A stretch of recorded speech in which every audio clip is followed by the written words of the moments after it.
Good morning, dear students. After the different types of tissue, that is meristematic tissues, permanent tissues like simple tissue, complex tissue or vascular tissue. Now we are going to study the epidermal tissue. So epidermal tissue, it is the tissue which is present on the epidermis, or most of the plants possesses the different epidermal outgrowth. So this is the epidermal tissue that we are going to study in this chapter. So this is the one of the type of tissue, the tissue that has been present on the epidermis, it is epidermal tissue. So as you know that outermost covering of the plant organs is known as the epidermis. So it is the outermost cover of the plant organ, it is called as the epidermis. All types of the components of the epidermis such as epidermal cells, epidermal outgrowths, stomatal complexes, thickenings, etc. together are known as the epidermal tissue system. So the epidermal cells, epidermal outgrowths like trichomes, hairs, stomata, stomatal complexes, the various thickenings that has been present on the epidermis. So all these together are known as epidermal tissue system. So these are the components of the epidermis. What is epidermis? Epidermis is the outermost covering of the plant organ. If you take the TS of the stem, the outermost layer of the cells, outermost covering of the stem, it is called as the epidermis. Similar is case of the leaf also, in root also. So epidermis is the outermost covering of the plant organ like root, stem and leaf.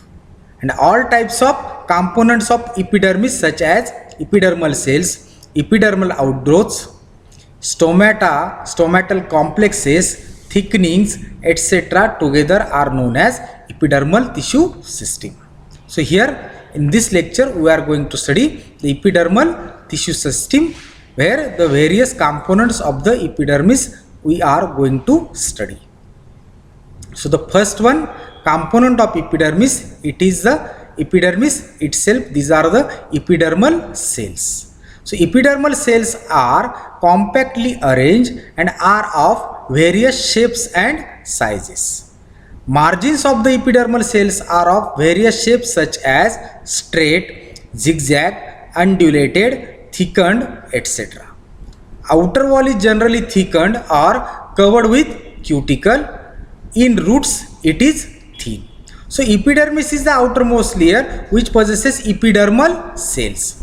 And epidermal cells are compactly arranged and are of various shapes and size. If we found the various shapes such as straight, zigzag, undulated, thickened, so that has been seen in the epidermal cells. Outer wall is generally thickened or covered with the cuticle. So the outer wall of the epidermal cell, it is covered with a cuticle or it is thickened. And in roots, it is thin, means cuticle is absent. Commonly, epidermis is single layered, while in case of xerophytic plants like Opuntia nerium, it is multi-layered. So two types of epidermis we can see. This is the uniseriate or single layered epidermis, or another one type is a multi-layered epidermis. Commonly epidermis is single layered, but in case of xerophytic plants, to cope up with the less water or water scarcity, the epidermis is multi-layered. To reduce the loss of water through the epidermis, it is multi-layered. So such multiple epidermis of orchid vanda is known as velamen. So multiple epidermis of orchid, it is known as velamen. In case of xerophytes, the epidermis is multi-layered. And those plants which are generally found, they possesses commonly single layered epidermis. In sugarcane, epidermis is composed of small rectangular cork cells and silica cells with silica particles deposited on the walls. Leaves of grass, wheat, bamboo possess buliform cells or motor cells in the epidermis. So these are the some of the variations that has been seen in the plant. For example, leaves of grass, wheat, bamboo possesses buliform cells or motor cells in the epidermis. While in case of sugarcane, epidermis is composed of small rectangular cork cells and silica cells with silica particles deposited on their walls. Okay, so epidermal cells, these are compactly arranged. It is single layered or multi-layered, and in case of leaves of grass, wheat, bamboo, it possesses bulliform cells or motor cells in the epidermis. Next to this is the stomata. So stomata, these are the minute openings or the pores present in the epidermal layer of aerial parts of the plant. They are more prominent and more in number in the photosynthetic organs, particularly in the leaves. As you know that the role of the leaf in the process of photosynthesis, it is the site of synthesis where the food material has been synthesized by the green plants. So leaves are the site of photosynthesis where these stomata are more prominent and more in number. What are stomata? These are the minute openings present in the epidermal layer of aerial parts of the plant. For example, on the stem, on the leaf, but on the leaf they are more prominent and more in number because leaves are involved in the process of photosynthesis. And stomata plays an important role in the exchange of gases during the process of photosynthesis and respiration. So stomata are more prominent and more in number in the leaves. Stomata are a complex of specifically modified epidermal cells that help in the opening and closing of the stoma. Stomata plural, stoma singular. So stomata are a complex of specifically modified epidermal cells that help in the opening and closing of the stomata. So here this is the two types of stomata, dicotyledonous stomata and monocotyledonous. So stomata are the minute openings or the pores. So this is the opening or a pore that has been present in the epidermal layer of the aerial parts of the plant. For example, here it is the leaf. Here also this is the monocot stomata. This is the opening or a pore that has been present in the epidermal layer of aerial part of the plant. So this is the stomata. Okay, so stomata, it is made up of guard cells and subsidiary cells. Here I will tell that the stomata are a complex of specifically modified epidermal cells. These are the epidermal cells, but they are modified for the opening and the closing of stomata. Such modified cells are called as guard cell and subsidiary cell. These subsidiary cells are also called as epidermal cells. Okay, so this is the stomata, the small minute openings or the pores present in the epidermal layer of aerial parts of the plant. Okay, now here we are going to study the structure of typical stoma. Stoma singular, stomata plural.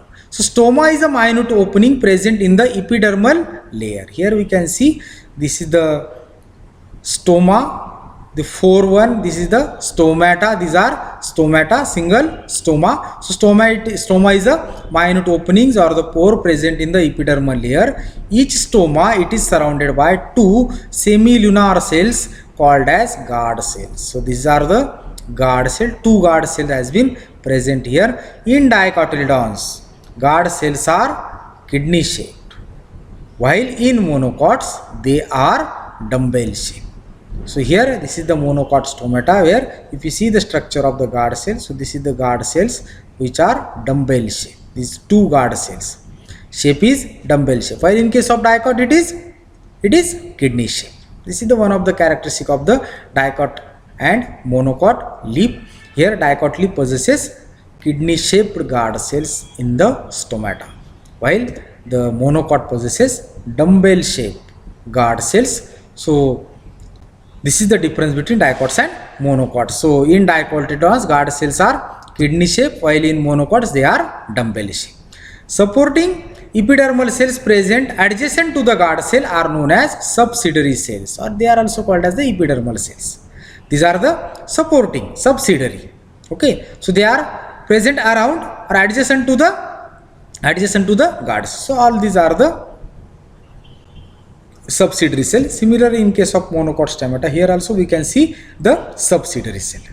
Okay, so those cells which are present adjacent to the guard cell, these are the subsidiary cell.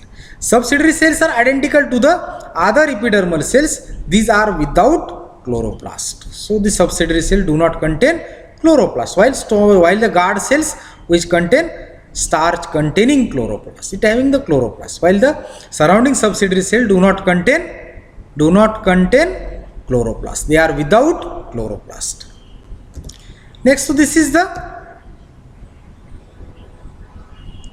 these cells give support to guard cells and also provide water. This subsidiary cells gives support to the guard cell and it also provide the water. Number of subsidiary cells and their arrangement varies, hence it is a criterion for classification of the stomata. So the number of subsidiary cell and their arrangement forms one of the criteria for the classification of the stomata. So subsidiary cells give support to the guard cells and also provide the water. Guard cell possess chloroplast with inner thin wall and outer thick wall. So if you see the wall of the guard cell, its inner wall is thin and outer wall is thick.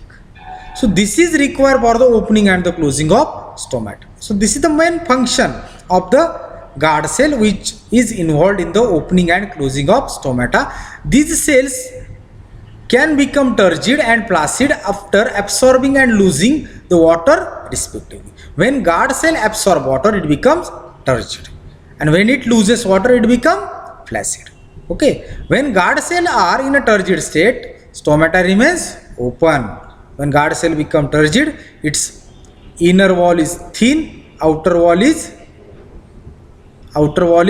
thick, so stomata remains open. While when they are flaccid state, stomata remains closed. When guard cell loses water, stoma remains closed because it become flaccid. Thus, guard cell regulate the opening and closing of the stoma. Environmental factors like light and water are concerned with the movement of the guard cell. That is, they regulate the opening and closing of the stomata. When there is a light, stomata are open. When there is no light, means during night time, stomata are closed. So this guard cell regulate the opening and the closing of the stomata. Now the stoma opens internally into a cavity known as respiratory cavity. Okay, so here we can see this is the stomatal complex. This one is the cuticle. Here is the epidermis. Stomata has been present in the epidermal cells. It is surrounded by the guard cell. These are the guard cell which contain the starch containing chloroplast. Here it is the stoma, it's singular, stoma, plural, stomata. So stoma opens internally towards inner side into a cavity known as respiratory cavity, and this cavity is the space lying in mesophyll cells. These are the mesophyll cells. So this cavity is the space lying in the mesophyll tissue. It is connected with the intercellular spaces. Respiratory cavity is a site for gaseous exchange between plant and atmosphere. So the gaseous exchange takes place through this respiratory cavity. It is involved in the process of respiration. So respiratory cavity is a site for gaseous exchange between plant and atmosphere. It is also a site for evaporation of water, that is the transpiration. So during the process of transpiration, the water in the form of vapors has been escaped out through the open stomata. So the water that has been escaped out has been released by the mesophyll tissue, and that has been collected in the form of vapors in the respiratory cavity, and through this respiratory cavity the water has been escaped out into the outer atmosphere during the process of transpiration. Thus a stomatal complex is mainly composed of stoma, guard cells, subsidiary cells and respiratory cavity. So stomatal complex, it is nothing but the stoma, guard cells, subsidiary cells and respiratory cells. Here is the subsidiary cell, this is the guard cell, this one is the stomatal opening, aperture or the opening. Okay, and this whole structure it is called as stomatal complex. It possesses, in addition to this, respiratory cavity where it is the site for gaseous exchange between plant and the atmosphere. It is also the site for transpiration, that is the loss of water in the form of vapors. Okay, so this is all about the stomatal complex. In xerophytic plants, stomata are present in a sunken cavity. Sunken, that is the deeply placed cavity. This cavity is known as stomatal chamber. distribution of the stomata and the number of stomata varies from plant to plant. So in case of xerophytic plant, the stomata has been present in a sunken cavity or a deeply situated cavity. Such stomata are called as the sunken stomata, and this cavity is known as the stomatal chamber. So this is the stomatal chamber where the stoma, here is the respiratory cavity, it is the stomatal, here is the respiratory cavity, this is the stomatal chamber, these are the stomatal hairs, this is the lower epidermis. So it is the TS of the lip. The stoma has been present on the lower epidermis, on the lower surface of the lip, where we can see this stomatal chamber. So this stomatal chamber where the stomata has been placed deeply, here it is deeply placed.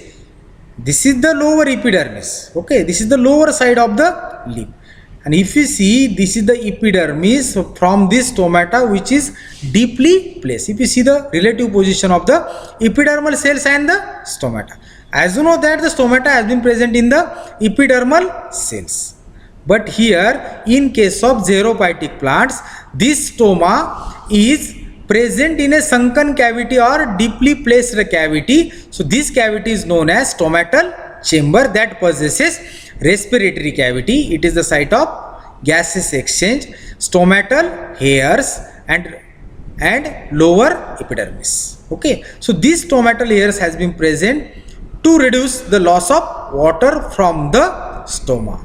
Okay, so this is the characteristic of the xerophytic plant where the stomata are present in the sunken cavity or deeply placed cavity. Such stomata, it is also called as sunken stomata, and the cavity is stomatal chamber.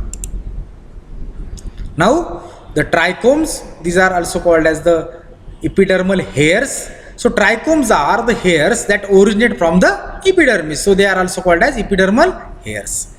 It has two regions, the basal part called foot and apical part called the body. So the trichomes, these are the hairs originated from the epidermis. Trichomes has two regions, the basal part called foot and apical part called the body. Trichomes may be unicellular or multicellular. Trichome may occur on all parts of the plant. They persist throughout the life of an organ, or they may be lost at some point during the life of the plant.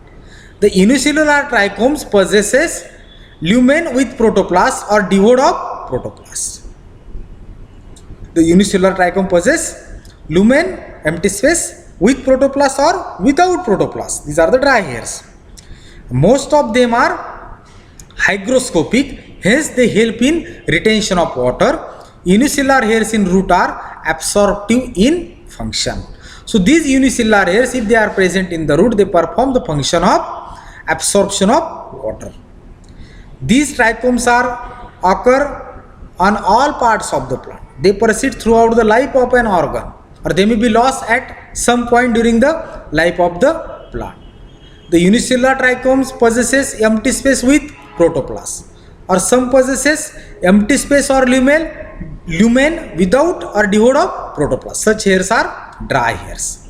Most of the trichomes are hygroscopic. They help in the retention of water. Trichomes may be unicellular or multicellular. What are trichomes? These are the hairs that originate from the epidermis. It has two regions. The basal part is the foot and the upper part, it is the body. So the different types of trichomes has been categorized. Morphologically, unicellular hairs or the trichomes are categorized into the following type. The first one is the unicellular unbranched, for example maize. So this is the trichome. This portion, it is called as the basal part, it is called as the foot, and the upper part, it is called as the body. So here, in case of maize, the trichomes are unicellular, single celled and unbranched. There is no branching, unicellular hair. These are single celled, unicellular, unbranched. Next one type is the unicellular and branch. Here it is unicellular, but it shows the branching. Okay, it is a single celled, but it having branching. So unicellular hairs are of two types: unicellular unbranched, unicellular branched. Okay, so this is the difference between unicellular unbranched and unicellular branch. Both are unicellular, both are single cell, but the In case of unbranched, here no branching. In case of branched, there is a branch. Okay, unicellular unbranched, unicellular unbranched, unicellular branched. Further, multicellular hairs. So here we can see clearly the many cells. So it is a multicellular hair, may consist of a single row of cells. These are the single row of cells known as uniseriate. Single row, uniseriate. For example, Lycopersicum. Tomato, Lycopersicum esculentum. Here the uniseriate hair has been seen. So these are multicellular hairs, may consist of a single row of cells known as uniseriate. For example, Lycopersicum. Multicellular hair with more than one row of cell is known as multiseriate. For example, Portulaca. Here these are the multiseriate, more than one row of cells. So in this diagram we can see two rows. Okay, so it is made up of more than one row of cell. It is known as multiseriate. For example, Portulaca. Uniseriate, a single row of cell. Both are multicellular, but here is a single row of cell, so it is uniseriate. Here more than one row of cell, it is multiseriate. Commonly, multicellular hairs show foot embedded in the epidermis and body projecting above the surface. So here we can see clearly, this is the foot which is embedded in the epidermis, while the body it is projected above. This is the body and this portion is the foot.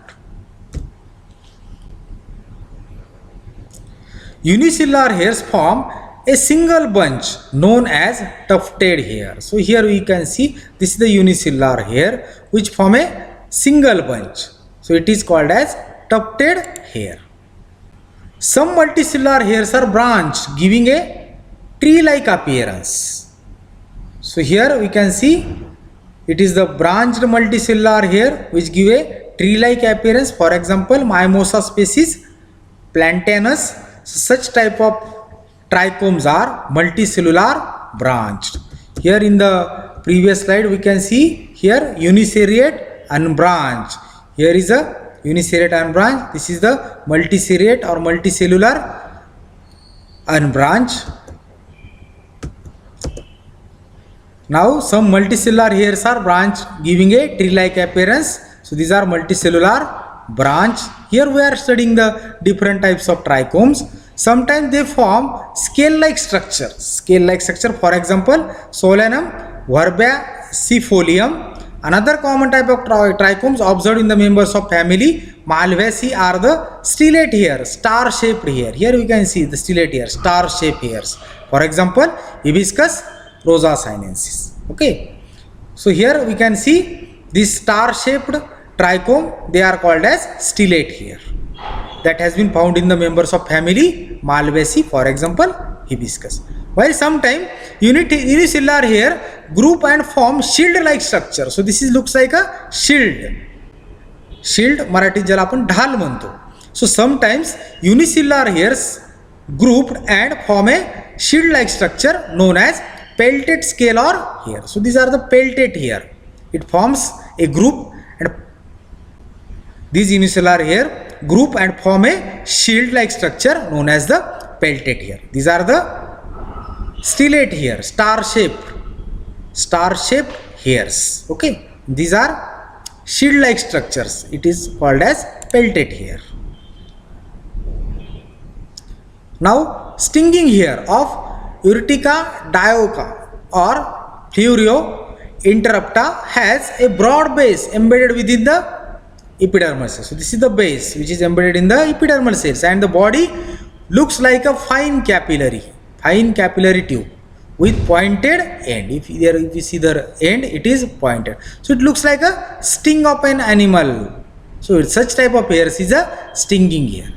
Here the foot portion of the hair, it is embedded in the epidermal cell, while the body which is a projected portion, so this body looks like a fine capillary tube with a pointed end. Such type of hair, it is a stinging hair.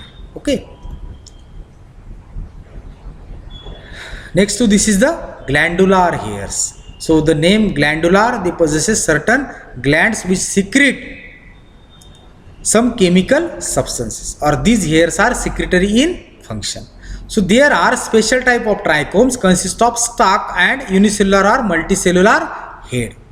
The head region is composed of glandular cells arranged singly or in a group forming palisade-like layer. They are secretory in function. For example, osmium. So here these cells, these hairs are special types of trichomes consisting of a stalk and unicellular or multicellular head. So this projected part we call it as a head, okay, and the base that has been embedded in the epidermis. So this glandular hair consists of a stalk and a unicellular or a multicellular head. Here we can see this is the foot which is embedded in the epidermal cells. This one is the body. So the body, and above it there is a head. So this head region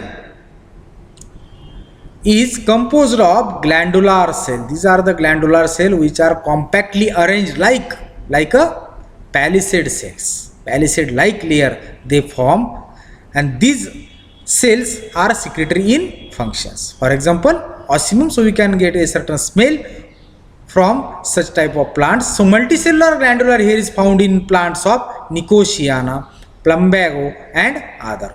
Glandular hair is a characteristic of members of the family Labiatae, Plumbaginaceae, Orchidaceae and Solanaceae. So these are the glandular hairs where the hairs consist of a stalk and a unicellular or multicellular head. This is a multicellular head. The foot is embedded in the epidermal cell, the body is projected above, and above which the head portion has been present. Such a type of special type of trichomes are glandular hairs or trichomes. Next to this is the motor cells. Motor cells or buliform cells are characteristic of member of the family Gramineae or Poaceae. So these are the motor cells. Okay, these are also called as buliform cells. This is the characteristic of the members of family Poaceae or Gramineae. These are a group of wedge-shaped cells. So here if you see the shape of this cell, it is wedge shape. Wedge मराठीत आपण कुऱ्हाड म्हणतो त्याला, कुऱ्हाड. So these are a group of wedge-shaped cells with unicellular horn-like hairs. Here we can see curved hair, horn-like hairs. Buliform cells are thin-walled, highly vacuolated. Vacuole has been present, many vacuoles has been present in the motor cells, highly vacuolated. And vacuole, that is the open space, empty space, open space nahi, empty space, highly vacuolated, occur in the upper epidermis of the lip, and they are restricted to grooves between the veins. Okay, so they are present in the grooves between the veins. The median cells are usually largest. If you see the middle cell, it is largest.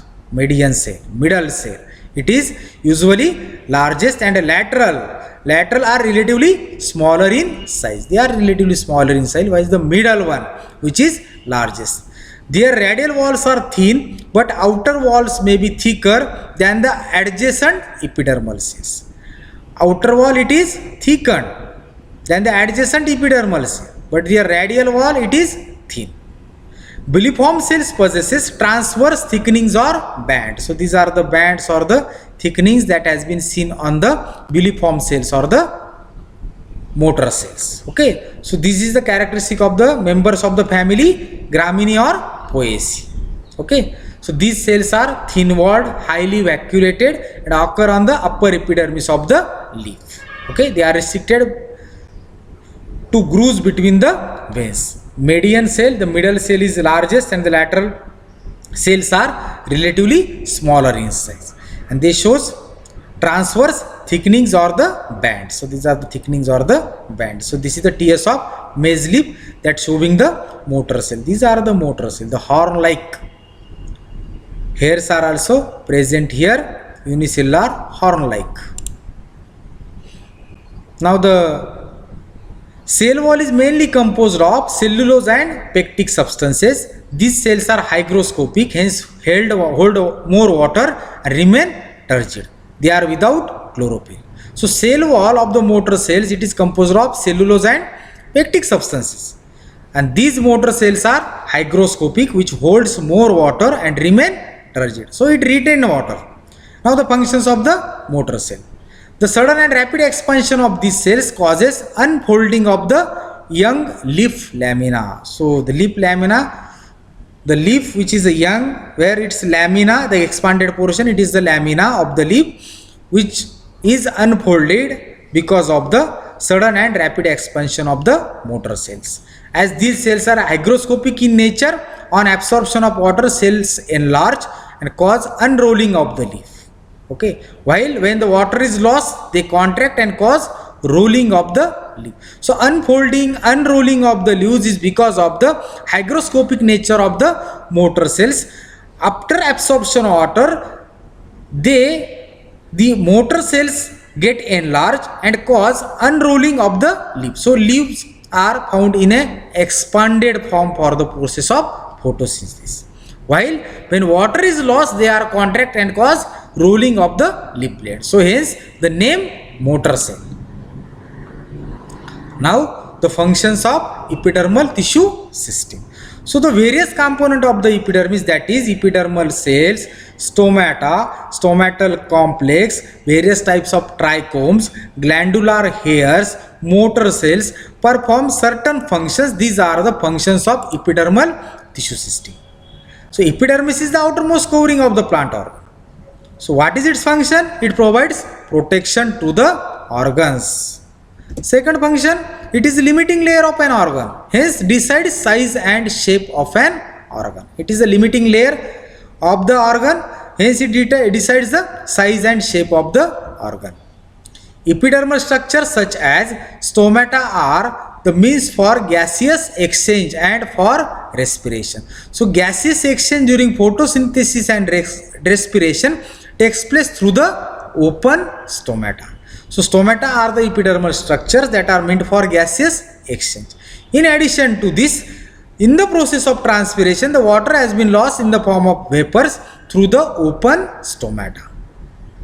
It prevents excessive loss of water by developing thick cuticle, waxy layer and hairs. So epidermis is involved in reducing the loss of water by developing the thick cuticle, waxy layer, hairs. If they are present on the epidermis, the water loss has been reduced. Multiple epidermis act as a storehouse of water in many xerophytes, and at the same time it reduces the loss of water. In case of xerophytic plants, this multiple epidermis, for example Opuntia, which act as a storehouse of water. So multiple epidermis retain the water. Epidermal outgrowths such as glandular hair attract insects for pollination. So a smell that has been produced by the secretion of the glandular hair attract the insect for pollination. The sticky substances present on them help in the dispersal of seeds and fruits. So for seed dispersal, for fruit dispersal, the substances that has been secreted by the glandular hairs help for the dispersal. Similarly, the epidermal outgrowths such as glandular hairs attracts insect for pollination by secreting the chemical substances. So these are the functions of the epidermal tissue system. The last one is the epidermal tissue system of the root possesses many unicellular root hairs which helps in the absorption of water and mineral salts. So unicellular hairs that has been present on the root perform the function of absorption of water and mineral salts. So they perform the function of the root. So number of unicellular root hairs determine the active region of the root where the absorption of water and the mineral salts has been takes place. So these are the functions performed by the epidermal tissue system. So this is all for the types of tissue. So in this way we finish our fourth one chapter, types of tissue. It consists of meristematic tissue and permanent tissue. Further, the permanent tissue has been divided into two types, simple tissue and complex tissue. Simple tissue consists of parenchyma, collenchyma, chlorenchyma and sclerenchyma. Now the permanent tissue consists of complex tissue or vascular tissue consists of xylem and phloem. So this xylem and phloem makes the vascular bundles, or vascular bundle consists of xylem and phloem. So on the basis of their presence, they are present together or alone, and their pattern of arrangement, there are various types of vascular bundles: conjoint collateral open, conjoint collateral closed, radial vascular bundle, conjoint bicollateral vascular bundles. So these are the various types of vascular bundles. Next to this is the epidermal tissue. So various epidermal components or the outgrowths that has been present on the epidermis that forms the epidermal tissue system. So this is all for today. Thank you. Stay home, stay safe.